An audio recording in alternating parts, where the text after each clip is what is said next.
Je fus rapporté du Sénégal, à l'âge de 2 ans, par monsieur le chevalier de B qui en était gouverneur. Il eut pitié de moi, un jour qu'il voyait embarquer des esclaves sur un bâtiment négrier qui allait bientôt quitter le port. Ma mère était morte, et on m'emportait dans le vaisseau, malgré mes cris.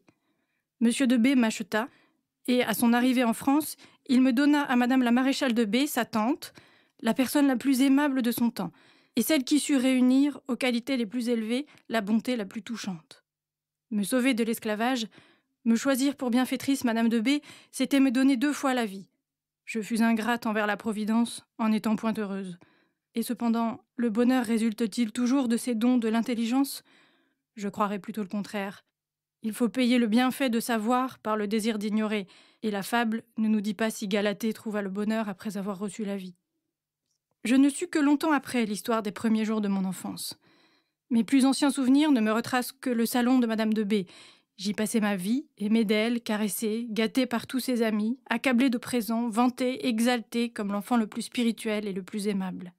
Le ton de cette société était l'engouement, mais un engouement dont le bon goût savait exclure tout ce qui ressemblait à l'exagération. On louait tout ce qui prêtait à la louange, on excusait tout ce qui prêtait au blâme, et souvent, par une adresse encore plus aimable, on transformait en qualité les défauts mêmes. Le succès donne du courage. On valait près de madame de B tout ce qu'on pouvait valoir, et peut-être un peu plus, car elle prêtait quelque chose d'elle à ses amis sans s'en douter elle-même, et en la voyant, en l'écoutant, on croyait lui ressembler. Vêtue à l'orientale, assise au pied de madame de B, j'écoutais, sans la comprendre encore, la conversation des hommes les plus distingués de ce temps-là. Je n'avais rien de la turbulence des enfants. J'étais pensive avant de penser, j'étais heureuse à côté de madame de B. Aimer, pour moi, c'était être là, c'était l'entendre, lui obéir, la regarder surtout. Je ne désirais rien de plus. Je ne pouvais m'étonner de vivre au milieu du luxe, de n'être entourée que des personnes les plus spirituelles et les plus aimables. Je ne connaissais pas autre chose. Mais sans le savoir, je prenais un grand dédain pour tout ce qui n'était pas ce monde où je passais ma vie. Le bon goût est à l'esprit ce qu'une oreille juste est au son. Encore tout enfant, le manque de goût me blessait. Je le sentais avant de pouvoir le définir, et l'habitude me l'avait rendu comme nécessaire.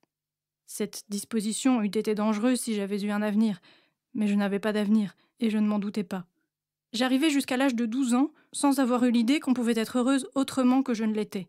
Je n'étais pas fâchée d'être une négresse, on me disait que j'étais charmante. D'ailleurs, rien ne m'avertissait que ce fût un désavantage.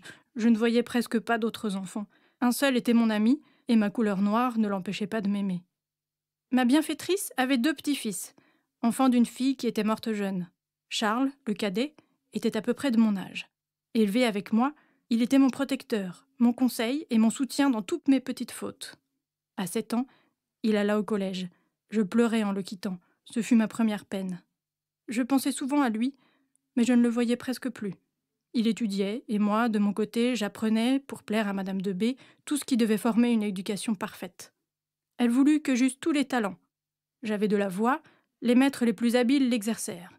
J'avais le goût de la peinture, et un peintre célèbre, ami de madame de B, se chargea de diriger mes efforts.